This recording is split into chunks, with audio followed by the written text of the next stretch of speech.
Bueno, muy buenas tardes para todos. Yo me siento muy contento de estar en Medellín porque la mitad de mi vida es de Medellín. Entonces yo asumo que ustedes entenderán que tengo paisaporte y espero que no sean tan duros conmigo. Bueno, quiero también aprovechar para saludar a mis colegas en el DNP que están, yo sé que están viendo la transmisión, la Dirección de Desarrollo Digital presente, pero no estoy hablando a nombre del DNP, estoy hablando como profesor, como no experto, porque pues no somos.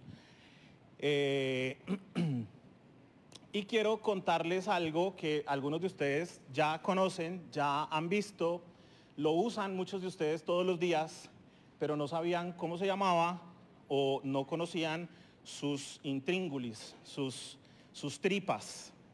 Ustedes ya conocen el derecho de autor, porque la doctora Carolina les hizo una pero que muy completa presentación, y también la doctora Paloma les contó ayer un montón de cosas sobre el derecho de autor. Entonces a mí hoy, digamos que fui invitado a ver cómo se conecta esto con algo que se llama el Internet de las cosas. ¿Y qué es el Internet de las cosas? Pues el Internet de las cosas son todas aquellas cosas que están conectadas a Internet. Muchas gracias. ¿Preguntas? Bueno, bromas aparte. Digamos que el Internet de las cosas se refiere a toda suerte de dispositivos que por cualquier mecanismo tecnológico tienen una salida a la red mundial, a la red de redes, a Internet. Entonces, nuestro computador, cuando se conecta a la red de Internet, pues ya es una cosa con Internet y por lo tanto hace parte del Internet de las cosas. Hasta ahí todo bien, porque nuestro computador estaba conectado a Internet, sí, pero estaba ya en su casa. Poco después, los smartphones, los celulares, se empezaron a conectar a Internet. Eso es lo que los hace smart, porque van y preguntan cosas en Internet y traen las respuestas para nosotros y resuelven cosas. Pero adicionalmente envían cosas a Internet sin que lo sepamos o sin que lo queramos. Y eso es algo pues, con lo que hay que vivir hoy en día. ¿Podríamos vivir en cuevas y no estar conectados a la red? Sí, podemos, no hay problema. Pero pues ¿qué tipo de vida sería esa para algunos? Otros pues la prefieren, pero en general todo el mundo quisiera tener cierta conectividad. Hasta ahí todos entendemos y más o menos hemos manipulado dispositivos que están conectados a Internet. Pero hay otra serie de dispositivos que están conectados a Internet y que antes no lo estaban y que hoy en día es maravilloso que lo estén. Por ejemplo, las bombillas, los aires acondicionados, las neveras, los refrigeradores hoy en día están conectados a Internet. Usted compra unos dispositivos en la tienda, usted compra unos bienes en la tienda y el refrigerador le dice, oiga, se le está acabando la racacha, por favor, dígale a su tienda que le mande más arracacha o que Amazon le mande arracachas.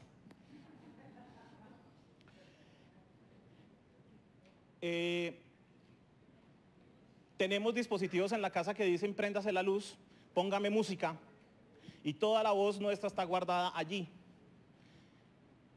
Y nuestra voz está guardada sin que lo sepamos y sin que lo queramos.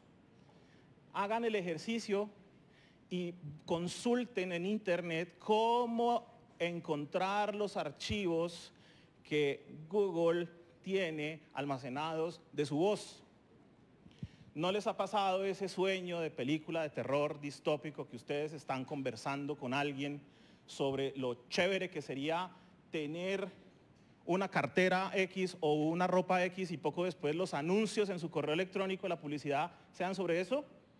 ¿Es magia? No, es tecnología.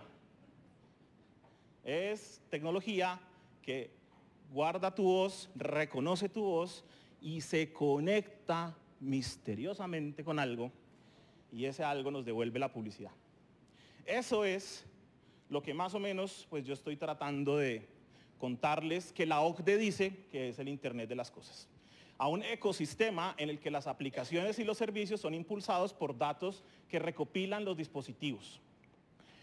El Internet de las cosas, los dispositivos tienen conectividad de comunicación, ya sea una conexión directa a Internet a través de redes locales o de área amplia. El área amplia pues es todo el Internet. Y la historia, porque hay que contar la historia para que esto tenga algo de anécdota y sea interesante, sobre todo porque aquí hay amigos, quiero contarles que los amigos músicos, esto es muy importante porque vamos a hablar de una cosa que se llama algoritmos, vamos a hablar de software, y eso es lo que impulsa la música hoy en día. A los amigos artistas, pintores, dibujantes, también les interesa, a los abogados les interesa, también les interesa, a todo el mundo le interesa esto. El primer dispositivo que se llamó IoT o Internet of Things, eso es lo que significa IoT, pues fue esta máquina de vender Coca-Colas. La innovación es impulsada por dos fenómenos. La guerra, el primero de ellos, y el segundo, la pereza. En la Universidad Carnegie Mellon, los científicos les daba pereza bajar a sacar la máquina de Coca-Cola, sobre todo cuando bajaban y perdían el viaje porque se había acabado la Coca-Cola. Entonces, pues, bajar esas escaleras les parecía poco cansón. Entonces se dieron cuenta que la máquina, cuando la Coca-Cola se terminaba, había una luz que parpadeaba indicando que ese producto se acabó y que por lo tanto requiere cambio. Entonces, la grandiosa Coca-Cola, doctora, debía ser reemplazada. Entonces ellos dijeron, bueno, a ver, ¿qué pasa con esto? Somos científicos, estamos en 1980, esto es la era de la tecnología, es la era de Michael Jackson. ¿Cómo así que nosotros tenemos todavía que bajar a la incertidumbre de si todavía hay Coca-Cola o no? Entonces ubicaron dos cosas. La primera, una fotocelda conectada a la luz. La fotocelda es el dispositivo que permite que cuando llegan las 6 de la tarde, pues el alumbrado público se prenda. Porque cuando no detecta luz, pues se activa el circuito y prende la luz. Entonces pusieron una fotocelda. Una fotocelda es lo más genérico que podemos llamar una fotocelda, es un sensor. Ubicaron un sensor. Y ese sensor se activaba cuando el producto se acababa. Lo siguiente que tenían que hacer era enviar esa señal de ese sensor a algún lado. En los 80s Internet no existía. Existía el abuelito de Internet que se llamaba ARPANET, que era una cosa súper rudimentaria a la que solamente estaban conectadas las Fuerzas Armadas y después algunas universidades. Y a través de esa red precursora de la Internet llevaban un mensaje, el sensor iba escaneando varias veces por segundo hasta que detectaba que la luz se prendía. Cuando detectaba que la luz se prendía, llegaba un correo electrónico diciendo no bajen por gaseosa, porque no hay. ¿Se entiende ahora sí que es el Internet de las cosas? La historia nos explica fácil. Y esto pues es la historia, lo chévere de esto es que esto les llega a ustedes, se la pueden leer con calma, pero pues algunos hitos interesantes, como puede ser de interesante que alguien haya conectado una tostadora a Internet. Pero ya más cercano tenemos la red GPS. Los GPS no son tan viejos como pensamos. La red de GPS es vieja en el sentido que era una tecnología militar, pero el GPS con usos cotidianos normales es del año 95. Y el GPS utiliza trigonometría. Así que a los que no les gustaban las matemáticas, pues más les vale que les empiecen a gustar, porque estas cosas están altísimamente relacionadas con las matemáticas. Entonces el GPS lo que permite es que usted se ubique en unas coordenadas y esas coordenadas se transan a través de la trigonometría. Después surgió el smartphone pues como más exitoso, después empezamos a tener los carros que se manejan solos. Y los carros que se manejan solos, eso es otra cosa distinta. Los carros que se manejan solos necesitan varios sensores de muchos tipos y además necesitan conectarse a una red de muy alta velocidad. ¿Ustedes se imaginan un vehículo autónomo conduciéndose con la red a veces en Colombia que es como para coger los datos? ¿Qué pasaría con un peatón? Bueno, pues hay muchas tecnologías aparejadas al Internet de las cosas, como por ejemplo la necesidad de conexiones, no de banda ancha, sí, por supuesto, pero de algo mucho más importante, que es bajísima latencia. Es decir, un concepto de la ingeniería de comunicaciones que dice cuánto se demora en una señal de ir a un lado a otro y volver. Eso se llama latencia. Bueno, pues hoy en día hay más o menos 50.000 millones de dispositivos conectados a la red de Internet. 50.000 millones, al punto que se están empezando a agotar los números para poderles asignar a cada uno de ellos una dirección IP. Las direcciones IP es el correo, es el buzón, es el letrero que dice yo estoy aquí, soy este y no otro. Eso es una dirección IP.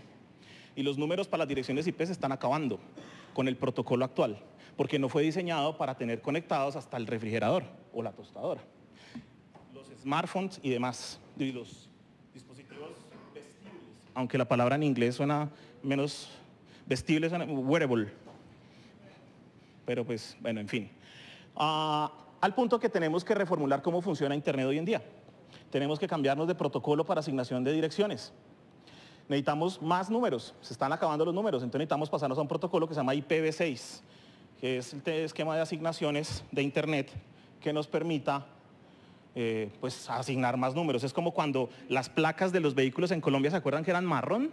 Y tenían 2 letras y 4 números. Algunos de pronto ya no vieron eso. De hecho, algunos de ustedes nacieron con Google, entonces imagínense.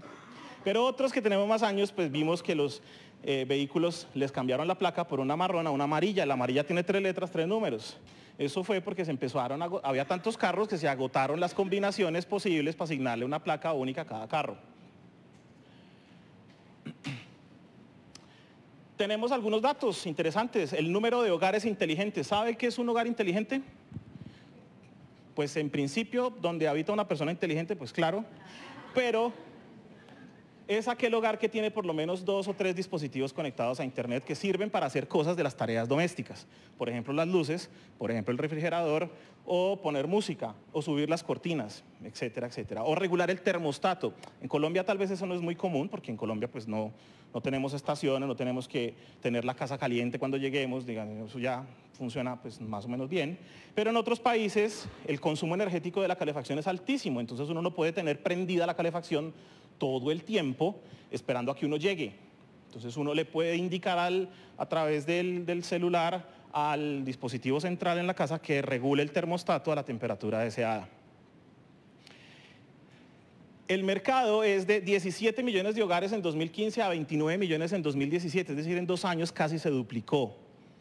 Y eso en términos de dinero, pues más o menos vamos a 11.000 millones de dólares el mercado para 2025. Eso era para ver si estaban prestando atención ahí. ¿Y eso cómo nos toca? Pues estamos diciendo que Colombia es una potencia para desarrollar software, que aquí hay muchos y muy buenos desarrolladores de software, porque las cosas funcionan con software. ¿Cómo le digo yo a mi termostato que me regule la temperatura? Pues enviándole una sucesión de comandos. Y el software, estimados todos, es protegible por los derechos de autor. El software es una obra literaria, o se trata como si fuese una obra literaria. Y para los ingenieros de sistemas que yo he tenido la oportunidad de conocer, cuando ven código bien escrito dicen que eso es poesía pura. De modo que no estábamos muy lejos cuando diseñamos las normas de derecho de autor en su momento. ¿Qué se necesita para tener un verdadero Internet de las cosas? Pues estos dispositivos. Primero necesitamos sensores. Este es el más importante de todos. Yo tengo una diapositiva donde explico más sobre los sensores a continuación, pero por ahora déjenme decirles que sensor es todo aquello que siente cosas. Siente la presión, siente la electricidad, siente el magnetismo, siente, por eso se llama sensor. Actuadores, ¿qué son los actuadores? Aquí parece uno hablando como de los perfiles de la gente en las oficinas, ¿no? Hay los actuadores, están los sensores, están los que se quejan, bueno. Los actuadores son dispositivos electromecánicos, dispositivos o neumáticos, mecánicos o hidráulicos, pero yo creo que todos hemos visto esto en la vida. Cuando usted timbraba en el bus y le abrían la puerta, ¿con qué se le abría el dispositivo? El señor espichaba un botón y sonaba y se abría la puerta. Y remotamente oprimía el botón y la puerta se cerraba. Eso en la circular Conatra aquí en Medellín o en Bogotá. Hoy en día somos más sofisticados, las puertas se abren o se cierran, pero son actuadores. Son dispositivos que reciben una señal eléctrica y operan de alguna manera en un movimiento que generalmente es mecánico. ¿Eso sirve para qué? Para que la gente no tenga que ir a ambientes complejos, a ambientes contaminados, a ambientes perjudiciales y active cosas allá sin necesidad que la persona se exponga a riesgos.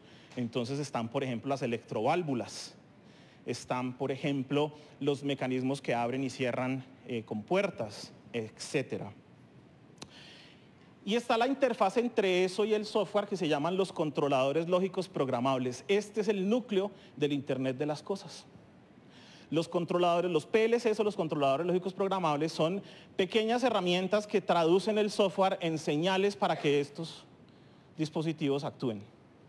Reciben la información mágicamente, pero es con algoritmos, operan algo y mandan la señal para que estos trabajen.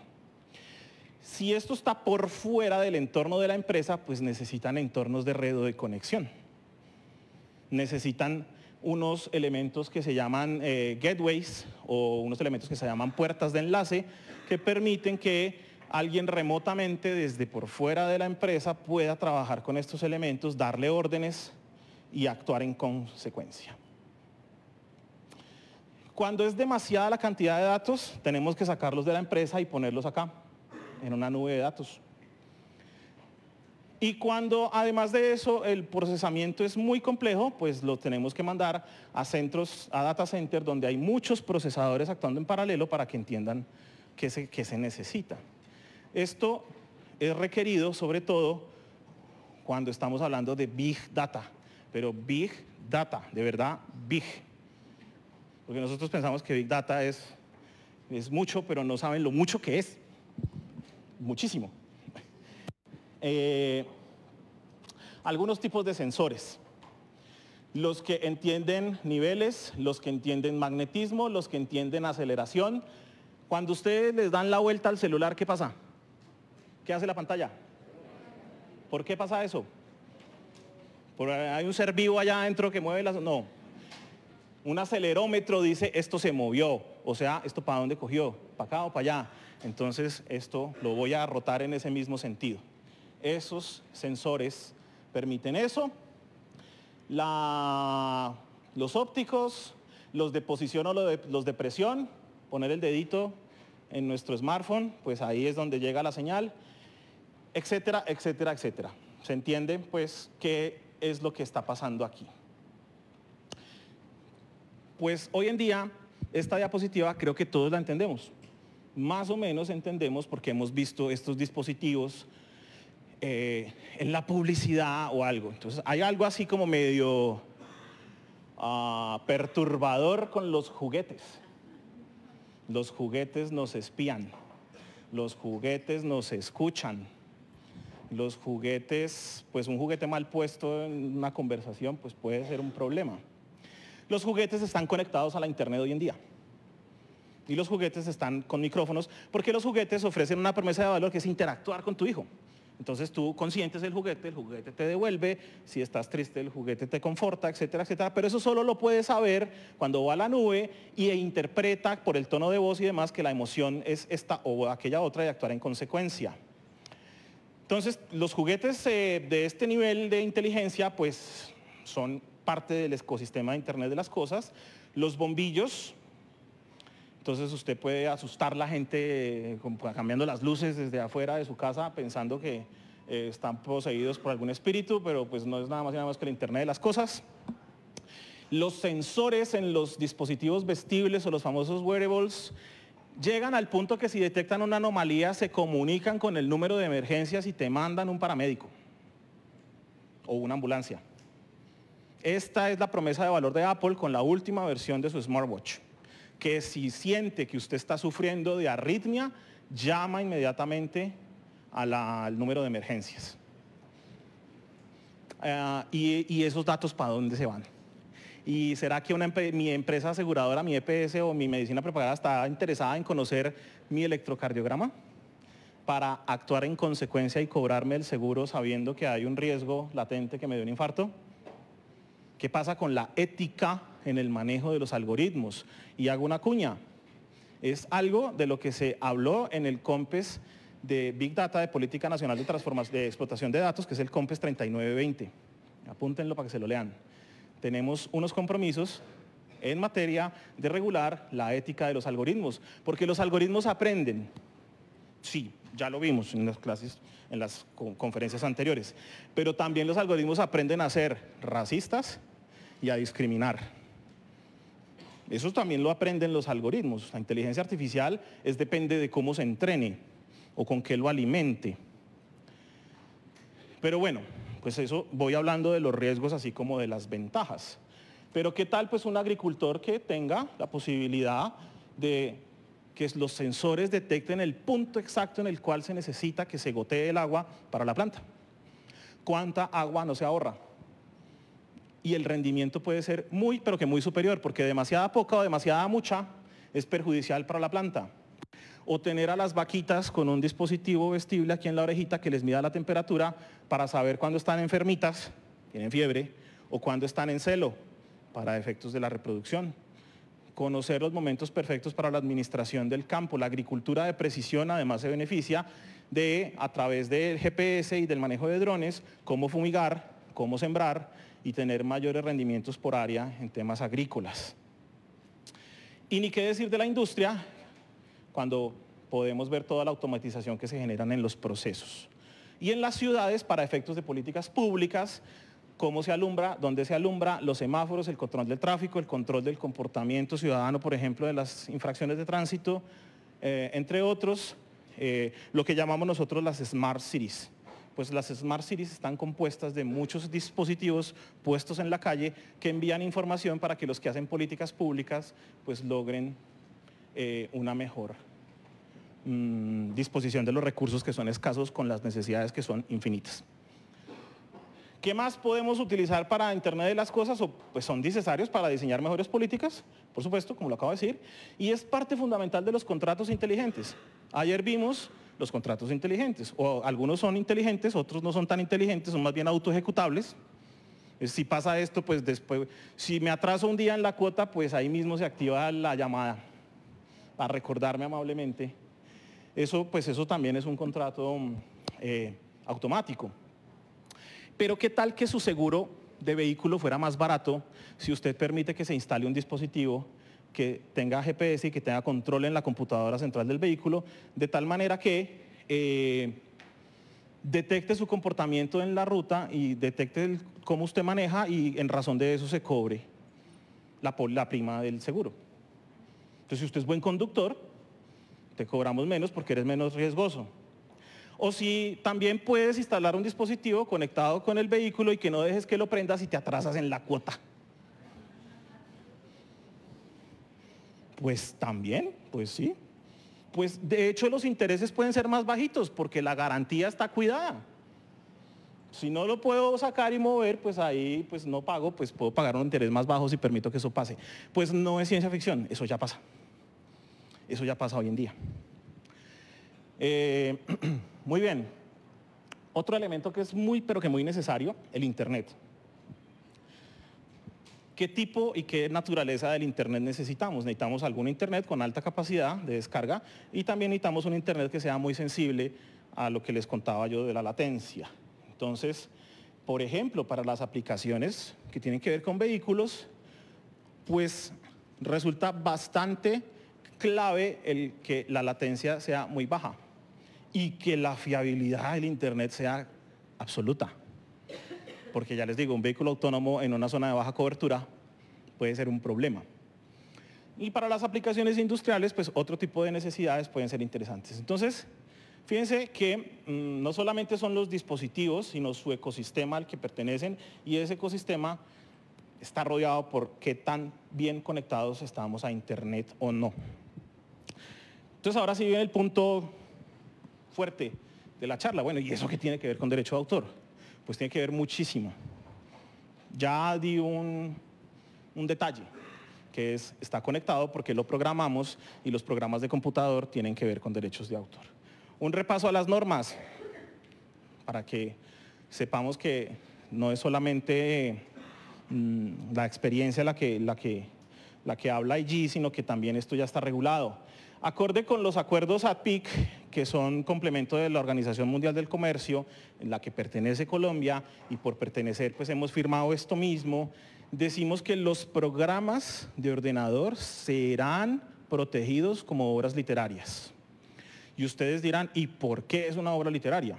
¿Por qué no una obra musical?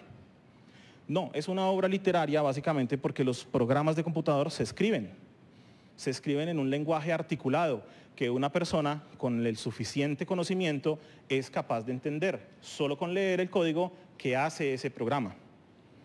Entonces, ¿hay plagio? Pues sí, puede haber plagio en los programas de computador. ¿En dónde se manifiesta el plagio? Pues en cuántas líneas de código te copiaste de ese programa de computador. Pero quiero decirles que esto no ha sido pacífico. La verdad sea dicha, esto en el año 71 y posterior ocasionó múltiples discusiones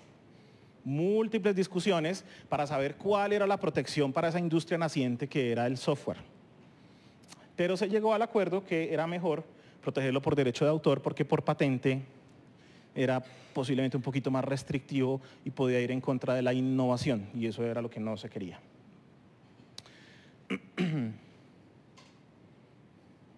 Nosotros también tenemos una norma viejita que todavía está vigente. Nuestro decreto por allá que regulaba el registro de derechos de autor de hace muchas épocas. Y nos dice qué es un programa de computador. Y creo que ya aquí ya se definió. Creo que aquí ya lo habíamos visto. Un conjunto organizado de instrucciones en lenguaje natural o codificado, independientemente del medio en el que se encuentre almacenado, cuyo fin es hacer que una máquina procese y haga una tarea. Entonces, perdónenme aquí la licencia artística hacia Pink Floyd, pero eso es un proceso también. Entonces, un programa de computador es algo que genera un proceso. Es un conjunto de instrucciones que se le dan a una máquina que las entiende y produce un resultado. Eso es un software, un programa de computador. Pero el programa de computador se puede escribir de múltiples maneras, principalmente tres. El lenguaje natural, que es explicar qué hay que hacer. Entonces es como cuando usted le da instrucciones a alguien de cómo llegar acá. Entonces usted le dice, pues mire, depende de dónde venga, tome esta avenida, después gire por esta otra. Y esas son las instrucciones y la gente las entiende y llega. Pero también está el lenguaje del programa de computación. Eso es el lenguaje de programación. Entonces los ingenieros de sistemas, cuando están estudiando, se especializan en alguno o en algunos. Unos saben más de Java o Java, otros saben más de C++, otros saben más de otros lenguajes de programación, y ese es el idioma que ellos entienden. Y finalmente está el código objeto, que es el código ya compilado. ¿Qué es compilado? Volver esas instrucciones que se entienden en el lenguaje articulado normal, volverlos los ceros y unos que el computador hoy en día entiende a través de la electrónica de la que disponemos hoy en día. Hoy en día nuestra electrónica es binaria, solo entiende y unos. Y cero es normalmente negativo y uno es positivo o apagado, prendido, etcétera, etcétera. Pero se supone que ya hay computación cuántica. Y cuántica depende de unos conceptos físicos como los estados en los que están las partículas subatómicas, etcétera, etcétera, al punto que pone en riesgo la estructura como la conocemos hoy en día del funcionamiento de nuestra sociedad, al punto con la computación cuántica. Código objeto, pues es justamente el que le estábamos hablando, se trabaja a través de algo que se llama compilación. Entonces los ingenieros de sistemas, cuando uno los oye conversar, dicen, cómo compila de bueno, esto compila muy bien. Entonces uno entiende que están hablando que tiene altas prestaciones ese software, que es bueno, que funciona bien, que es poesía, como les estaba diciendo. Pero la función del que cumple el programa no se protege por derechos de autor. Porque creo que la doctora Carolina les contó que las ideas, ¿qué pasa con las ideas? Sí estaban prestando atención cuando la doctora Carolina les explicó. Las ideas no están protegidas por los derechos de autor. Veo cara de asombro en algunos. No, No, las ideas no están protegidas por derecho de autor. Si yo estuviéramos en un resort y todos pasamos la noche y nos levantamos al otro día, yo les cuento un sueño y usted a partir de ese sueño hace una película, pues mala suerte. Porque una cosa es una película y otra cosa es una idea, un sueño que yo tuve. Que un computador tenga por dentro o haga unas funciones contables, la función contable no está protegida por la propiedad intelectual ni en ninguna de sus ramas, y mucho menos por el derecho de autor. Lo que está protegido es varias cosas. La primera es ese código, cómo se escribió para que el computador haga eso. Primero, la poesía. Y lo segundo que puede estar protegido es cómo se ve. La interfaz gráfica, cómo dibujé los iconos, en dónde los ubiqué, etcétera. Y aquí, cuando les llegue la presentación, hay unos links para leer la jurisprudencia que relata ciertos casos que yo estoy citando aquí. Y por eso mismo hay software que no está protegido por derechos de autor porque comparten elementos comunes. Por ejemplo, no se pudo proteger por derechos de autor que las calculadoras que uno pone sean simplemente unas representaciones electrónicas de cómo se veía una calculadora de verdad en la vida real. Ustedes ven el icono de guardar, por ejemplo, de los procesadores, de los computadores, ¿es un qué? ¿Y qué es un disquete? Acá hay muchachos que nacieron cuando eso ya no existía. ¿Qué es un disquete?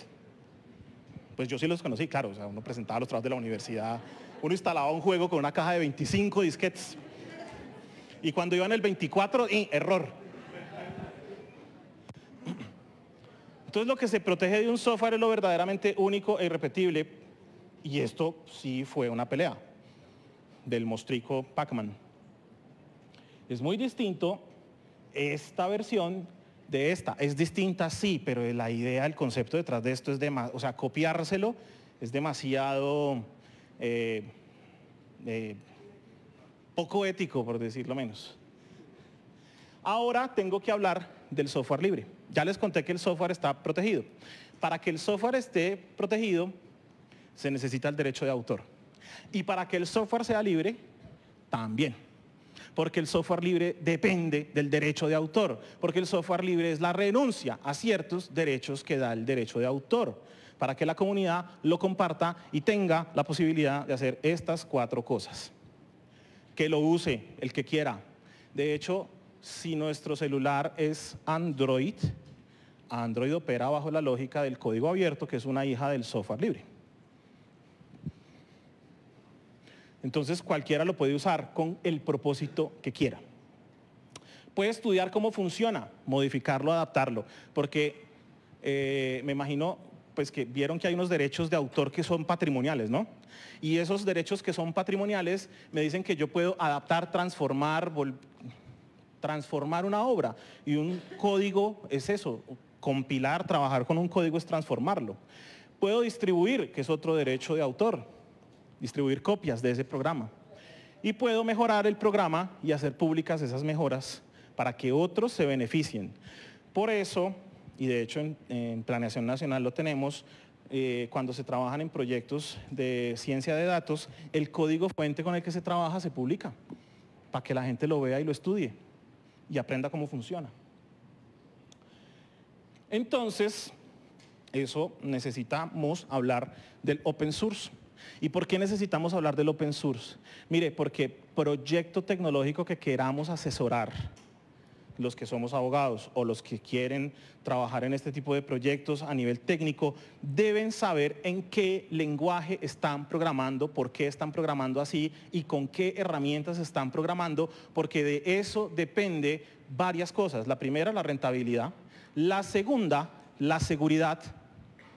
Porque si la aplicación es crítica y yo estoy obligado por esta libertad a distribuir copias del programa y si yo tengo que dejar ver cómo funciona, pues tengo que saberlo. Un dispositivo de seguridad nacional que esté programado en software libre, sí es posible, pero estamos seguros que queremos que todo el mundo sepa cómo funciona el código. Entonces uno puede guardarse el código para sí y mantenerlo como un secreto empresarial, que es por ejemplo cómo funciona Windows. En Windows usted no puede ver el código fuente de Windows. Windows tiene algunas cosas, Microsoft tiene algunas cosas de código abierto, sí, sin duda, pero pues su núcleo central pues no lo muestra. Y son decisiones que se debe saber. Entonces, estos son los que sí quieren mostrar el código fuente. Viene de open source, que open significa abierto, y source, que significa fuente. Código fuente, es bastante directa la traducción ahí. Entonces, no es una tecnología, ni es una forma diferente de programar, no. Simplemente es cómo licencio y distribuyo un programa. Y el Internet de las cosas mayoritariamente opera bajo esta lógica. Todo el que quiera programar todos esos dispositivos que les mostré al comienzo, normalmente trabaja bajo la lógica de open source. Y normalmente trabaja bajo esta lógica porque todos los programas que se han desarrollado para esto están bajo esa misma lógica. Y si algo es abierto, pues lo demás también lo debe ser, en principio. ¿Puedo tener derechos de autor sobre eso así sea abierto? Sí, sí puedo. Las licencias lo permiten. Entonces, puede que lo vea, pero pueda que no se lo pueda copiar. Pero ya lo vio, pero se lo puede copiar. Entonces, pues son las decisiones que cada quien toma en su programación. Abierto no significa gratis, pero al principio esto significaba free por no gratis, como lo decía Richard Stallman, sino free por libre.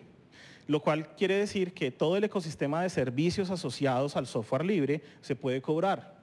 Cuando una persona instala un servidor en una empresa y lo hace bajo software libre, no le va a decir al técnico que le va a configurar el servidor, oye, como esto es software libre, pues entonces, ¿qué te tomas? Y ya. No, el software no es gratis. Los servicios asociados cuestan un dinero y de hecho es el modelo de negocio de muchos de ellos. Entonces, ojo, que esté programado en software libre no quiere decir que sea costo cero. Por eso, ciertas iniciativas de barrer con el software propietario y poner solo software libre, solo porque sus costos de instalación son cero, hay que sopesar. Porque ¿cuánto vale reentrenar las personas? ¿Cuánto vale los servicios asociados a esto? Entonces, ojo, no es gratis. Y otras cosas, las licencias como GPL están presentes. Y estas son las dos más grandes, estas dos, la Berkeley y la GNU o GPL. Son las dos más grandes, digamos, fuentes de licenciamiento en software libre. Esta es el que más llamaríamos software libre en el sentido que cualquier cosa que se codifique bajo la licencia GPL abarca sus subsiguientes desarrollos bajo GPL y por lo tanto son libres también. Aquí en esta BSD tú sí te puedes reservar algunos derechos. Esto no pretende ser exhaustivo ni sé que somos ingenieros, simplemente guarden esto como algún dato que alguna vez les va a servir cuando estén trabajando en estos temas. Lo que quiere decir esta diapositiva es que a pesar de ser software libre, cualquiera de estas dos, no quiere decir que no se pueda pelear en un juzgado y ganar. Una de las condiciones del software libre es que si de verdad no me quieres mostrar el código, puedo exigirle a un juez de la República que te obligue a mostrarme el código. Porque en el momento que aceptaste las condiciones y programaste bajo esa licencia, aceptaste ese contrato y al aceptar ese contrato se vuelve adjudicable a través del sistema de justicia de cada país, como pasó en los Estados Unidos con unos programadores que pretendieron no distribuir, no dejar ver el código fuente con el que estaban trabajando. ¿Qué son las condiciones que dice la licencia GPL que están ahí? Este es otro ejemplo de lo que dice la licencia BSD, pues ahí lo dejamos. Esto es lo que dice la licencia GNU GPL. Entonces las versiones mejoradas se publiquen, sean software libre, etcétera, etcétera. Entonces el punto es entenderlo, porque el ecosistema está programado en esto. El Internet de las cosas hoy en día está programado bajo esta lógica de software abierto y de software libre. Entonces, hasta aquí el tema del software como un todo, como el software que tengo yo en mi celular, como la muestra los aplicativos, el WhatsApp, etcétera, es un software que se instala en el teléfono y que tiene unas licencias. Cuando yo ingreso a una red social, ingreso a un software que tiene unos términos y condiciones. Y si yo ingreso a, por ejemplo, a Twitter o ingreso a Instagram y tomo muchas fotos de paisajes, de comida, etcétera, y me quedan bonitas las fotos y las muestro en la red social, tengo que saber que detrás de eso hay un licenciamiento de derechos de autor, que el derecho de autor nace con la creación de la obra, les dijeron, ¿cierto que sí? Entonces, cuando le tomo la foto al capuchino, bellamente decorado, y hago toda una composición fotográfica, soy yo un artista que estoy tomando una foto y surge un derecho de autor. Todos diríamos que así es, ¿cierto? Pues tengo que concederle una licencia a Instagram para que pueda distribuir esa foto, para que los demás la admiren y le den me gusta, like, corazoncito. Todo eso opera bajo estas lógicas de cualquiera de estas dos. Solo les mostré las dos grandes principales, porque hay cientos. Y se puede uno gastar una vida entera de un doctorado estudiando las licencias, solamente las licencias libres. Ahora vamos a hablar de algoritmos, que son las piezas fundamentales con las que se construye el software. Y es lo clave en el Internet de las cosas, porque como vimos, los sensores detectan cosas, mandan una información, pero hay que hacer algo con esa información, ¿no? Hay que tomar decisiones. Entonces, las decisiones las toman los algoritmos y cómo se programan los algoritmos. ¿Qué son esas decisiones? Pues que si pasa algo, la consecuencia es esta. Eso es lo que se hace a través de los algoritmos. Y los algoritmos que vamos a ver acá son los computacionales, porque hay algoritmos naturales. Los algoritmos naturales son las instrucciones que uno da siempre para hacer cualquier cosa en la vida. Un algoritmo, ¿cómo hago un huevo tibio? Pues pongo el agua, la pongo a calentar, cuando esté hirviendo pongo el huevito y pasan 6 minutos, aquí damos hasta tips de cocina, 6 minutos y a los 6 minutos lo saca y tiene el huevo en su estado perfecto. Eso es un algoritmo. Acabo de enseñarles a programar algoritmos. Algoritmos en la literatura, nuestra literatura protegida por los derechos de autor. Julio Cortázar, instrucciones para subir una escalera. Las escaleras son aquellos dispositivos con los que te topas, en los cuales el piso en algún momento se detiene y surge un plano perpendicular a él, a renglón seguido sigue un plano paralelo al piso en el que estaba y así sucesivas veces hasta que se alcance la altura deseada, dice Julio Cortázar. A continuación usted debe acercarse con el mentón alto y en actitud segura, levanta la parte inferior del cuerpo generalmente cubierta por una gamuza o cuero, pone el primer pie que generalmente cabe en la distancia del plano perpendicular. Eso es un algoritmo, instrucciones para subir una escalera. Pero los computacionales tienen estas cosas, estas características. Deben ser precisos, es decir, que haya una consecuencia siempre acorde con la instrucción que recibe.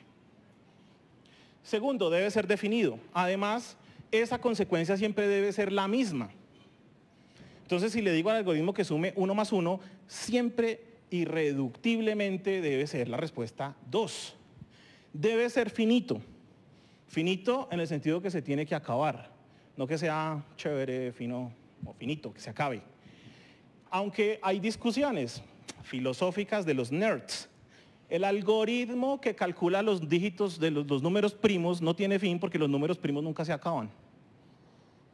Pero bueno, pero eso pues, son cosas de nerds. Y el algoritmo debe ser legible. ¿Legible por qué? Por uno, por la máquina.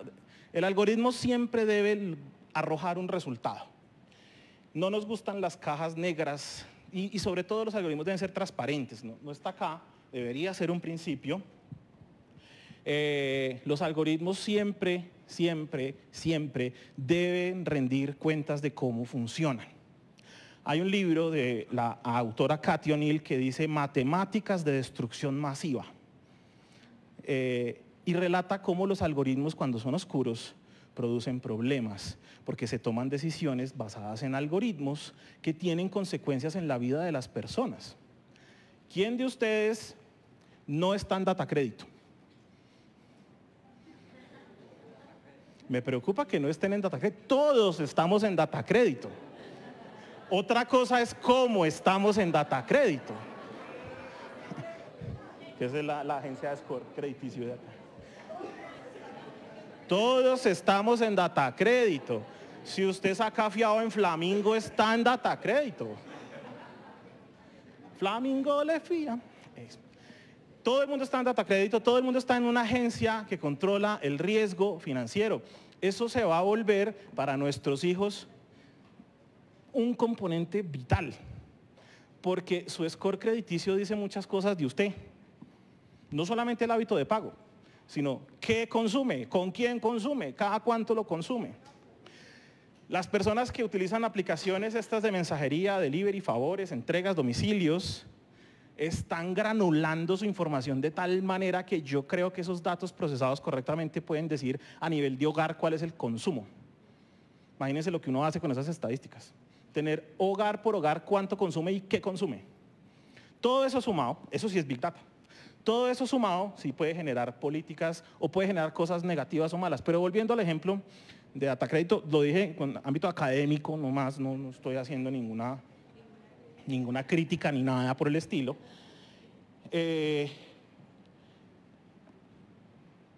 Cuando usted, por ejemplo, va a adquirir la póliza de seguro para su vehículo, normalmente los factores a tener en cuenta son cuántos años tiene usted, ¿cierto? ¿Por qué? Porque uno cuando es joven, pues es propenso al riesgo.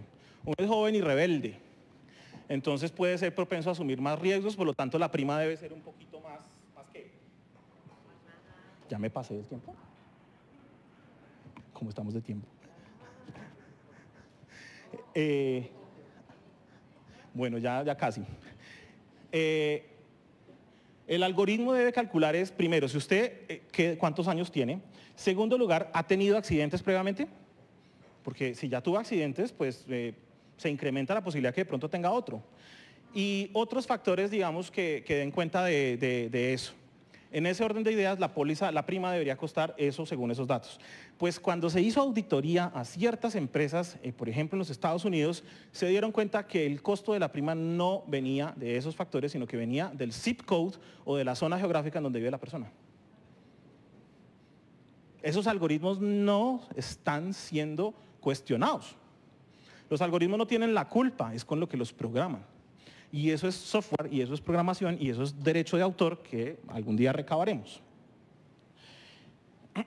Los algoritmos se escriben de distintas formas. Normalmente al principio pues se cuenta verbalmente la instrucción de lo que quiere que haga, después se lleva a un lenguaje más o menos, se llama pseudoprogramación, y después pues ya se programa en el lenguaje de programación que queramos. Los algoritmos se pueden clasificar pues cómo se escriben. Si utilizan cálculos matemáticos se llamarán cuantitativos, si no las utilizan se llaman cualitativos. ¿Qué función cumplen los algoritmos? Esto, la gente que trabaja en ciencia de datos y Big Data, pues le encanta esto. Los algoritmos pueden ordenan cosas, ordene de mayor a menor, ordene de menor a menor. Los algoritmos aprenden y ordenan. Los algoritmos buscan, búsqueme un dato, búsqueme una información. Los algoritmos encaminan. Miden distancias, por ejemplo, y dicen, bueno, si estoy a tanta distancia de esto, pues asigno una variable, asigno una característica y las voy agrupando. Esto sirve para el reconocimiento de texto y para el análisis de texto, la minería de texto. Quiero saber qué palabras son las más empleadas en un documento y por lo tanto empiezo a asignarles distancias a ciertos conceptos y puedo determinar si ese texto, ¿qué espíritu tiene? Es un texto que tiene un lenguaje como con características de ¿qué? De rabia, agrupo las palabras en eso. Puedo también clasificarlos por la estrategia, los algoritmos de probabilidad. ¿Qué probabilidad hay que un evento se dé? Heurísticos es tomar determinaciones no basados en máximos o mínimos, sino en lo que mejor salga. Como cuando uno que no sabe qué ruta es más eficiente cuando utiliza los sistemas como Waze y demás, Waze utiliza la heurística, no es la ruta más corta. Muchas veces Waze nos manda por unas calles que ni sabíamos que existíamos. Utiliza la heurística porque dice, por aquí me demoro menos, aunque no es la ruta más corta, porque no siempre la ruta más corta es la más eficiente. Eso es la heurística. Utiliza algoritmos cotidianos, que son este texto hablado que les contaba, escalar, que es más o menos ir midiendo incrementalmente a qué distancia se encuentran determinados grupos de datos. Voy sacando promedios y voy agrupando hasta que encuentro una tendencia. Estos todos son términos de la estadística y digamos que esto es lo que podemos trabajar en los algoritmos. Entonces, primera cosa, ¿los algoritmos se pueden codificar? Sí se pueden codificar. ¿Se escriben en código fuente? Sí. Los algoritmos pueden ser una parte de un código, de un software. Y por lo tanto, mi deber es decirles que los algoritmos pueden estar protegidos por los derechos de autor, en la medida en que obtengan una complejidad tal que permitan ser entendidos como un software, como un programa de computador. Un algoritmo muy pequeño solo que solamente cumpla una pequeña función dentro de algo muy grande, puede ser que no, en el mismo sentido en el que una palabra no es susceptible de apropiación por derechos de autor, o una frase. Aunque esto de la frase ya me meto en terrenos más peligrosos porque Augusto Monterroso escribió un cuento que se llama Microcuento, que se llama El dinosaurio. ¿Lo han escuchado? ¿Cómo dice? Sí, señor. Y eso es un cuento. Entonces uno ya no se puede meter a decir, no, hay derecho, infracción de derecho de autor si me copio 1000 palabras. No, mentiras, eso no es cierto. La extensión no es un criterio. Lo mismo pasa con el tema de los algoritmos. Ahora, algo que les encanta a los programadores son las famosas librerías. Programar en software es muchas veces sí resolver un problema, pero con herramientas prefabricadas. Ese prefabricado son fragmentos de código que ya están hechos y que yo simplemente pongo para que mi programa vaya funcionando. Son bloquecitos. Este bloque me suma, este bloque me calcula promedios, este bloque me pinta en la pantalla la imagen que estoy buscando. Esas librerías usualmente trabajan bajo la lógica del open source, usualmente, pero no se sabe, porque el que programa, no tiene por qué ser experto en propiedad intelectual. Entonces hay que hacerle auditorías a los códigos a veces, cuando las soluciones van siendo comerciales, hay que ir haciendo auditorías para saber que no estemos metidos en líos, porque hay licencias que no permiten usos comerciales. Hay licencias que no permiten usos comerciales. Entonces ustedes decían, ¿qué hace un abogado hablando de estas cosas? Esto se llama la transformada de Fourier. Es una función matemática sumamente interesante para procesamiento de señales. El MP3 es el MP3 básicamente por esta transformación de Fourier, que es coger análisis de señales y convertirlos en otras cosas para a su vez tener otro tipo de resultados. El MP3 funciona básicamente porque recorta todas aquellas frecuencias que el oído humano no es capaz de captar. Cuando un micrófono graba a alguien, graba todo, el ruido ambiente, los armónicos y demás, pero como esas cosas muchas veces el oído no las escucha, entonces ¿para qué enviarlas por un archivo? Y el MP3 surgió cuando el internet era de ese módem que parecía que uno marcaba por un teléfono y sonaba como si estuvieran ahorcando a alguien allá en el computador. El internet de 56K. Para eso era el MP3, para poder compartir, entre comillas, la música a través de esos internet tan sumamente lentos. Recorta todas las frecuencias que no escucha el oído humano a través de cosas como estas. Entonces, cuando usted entra a Python, Python es uno de los lenguajes de programación más utilizados hoy en día para este tema de analítica de datos, encuentra miles de librerías. Aquí tengo yo algunas. Esto lo sé porque mis colegas en planeación trabajan todos los días con estas cosas y sé que las librerías cumplen determinadas funciones. Está NumPy, está SciPy, están todas estas. Entonces, pues, mi trabajo es un poco ver, no saber programar en eso, pero sí saber que eso está cobijado por una licencia de Python, por una licencia de C++ o por una licencia de Java, que por cierto tiene un lío muy complejo con Google hoy en día. Ultra complejo. Entonces, cuando usamos esto, pues hemos de saber o ver si se cumple con open source o no y demás.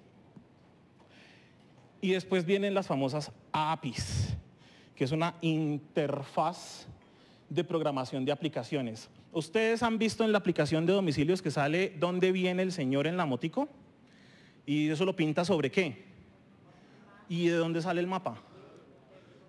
Entonces, ¿cómo se habla el mapa de Google con la aplicación de domicilios? Pues a través de esta cosa, de una interfaz de programación de aplicaciones. Eso también es un software. Y en algunos casos es un software muy chiquito y eso es lo que tiene peleando a los señores de Java con los señores de Google. Bueno, de hecho a los señores de Oracle que compraron Java cuando Java era de otra empresa. Y los tiene peleando porque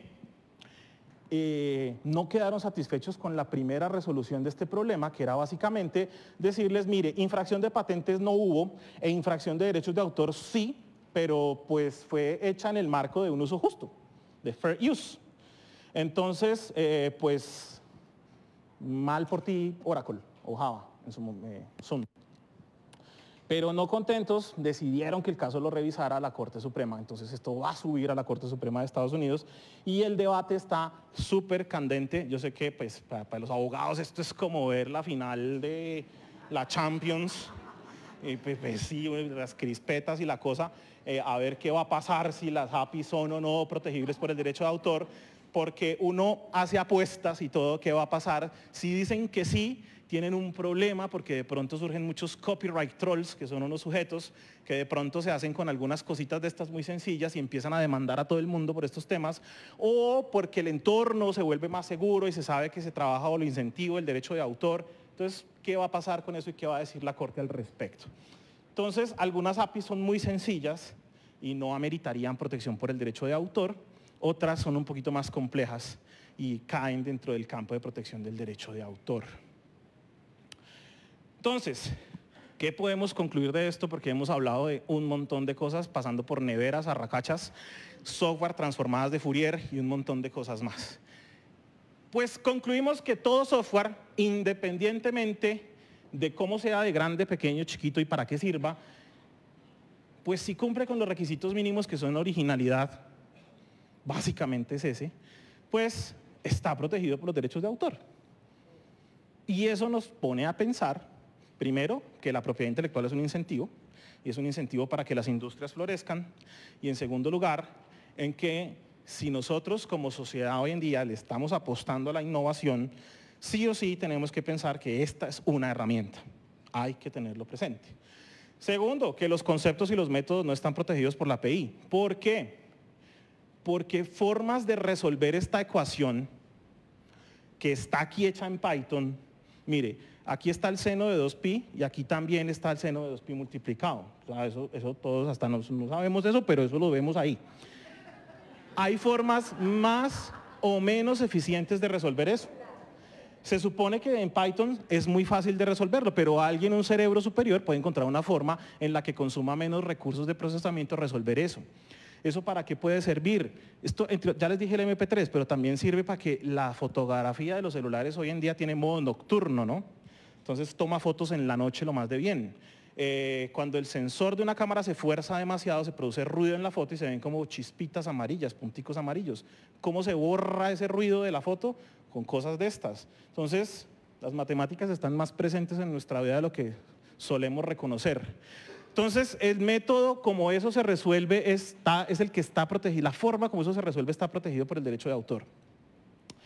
Y finalmente, pues el derecho de autor es el fundamento de todo esto. El Internet de las cosas funciona con estas aplicaciones. Y por lo tanto, este ecosistema necesita de la propiedad intelectual para tener un entorno jurídico serio. Pues dejemos unas recomendaciones. La formación y el talento digital son súper importantes. La formación, ¿en qué? Pues en lo que queramos. Si queremos ser músicos, está muy bien. Queremos ser escritores, está perfecto. Hay cabida para todos. Lo importante es que haya un ecosistema que nos gobierne y nos cobije a todos, pero sí hay un déficit en algunas cosas. Uno de los déficits es en el estudio de las áreas STEM. STEM es una sigla que se utiliza en políticas de educación para decir Science, Technology, Engineering and Mathematics. Ciencia, tecnología, ingeniería y matemáticas. El mensaje de parte de un abogado es que ojalá haya más gente que estudie matemáticas. Porque los abogados, yo me acuerdo, no sabemos ni cobrar honorarios. No sabemos hacer un Excel.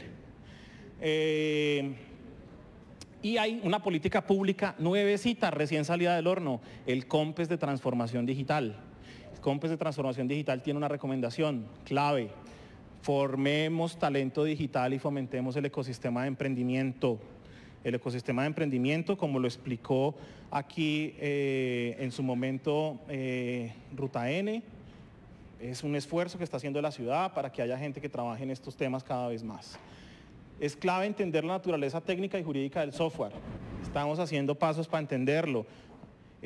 Como preguntaba la doctora Carolina ayer, ¿será que los abogados tenemos que volvernos programadores? No necesariamente, pero si uno sabe programar, pues está bien. Al menos programar la alarma del microondas, poner las crispetas en el punto óptimo, porque eso es un arte. Las crispetas de microondas a nadie le quedan bien. ¿Cuál es el tiempo exacto? Actualizar y sistematizar los marcos regulatorios de política puede ser muy interesante.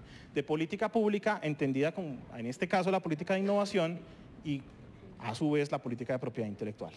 Entonces, es el mensaje de hoy. El Internet de las cosas es muchísimas cosas, pero detrás de eso están los sustentos de la vieja y confiable propiedad intelectual. Entonces, muchísimas gracias a todos ustedes.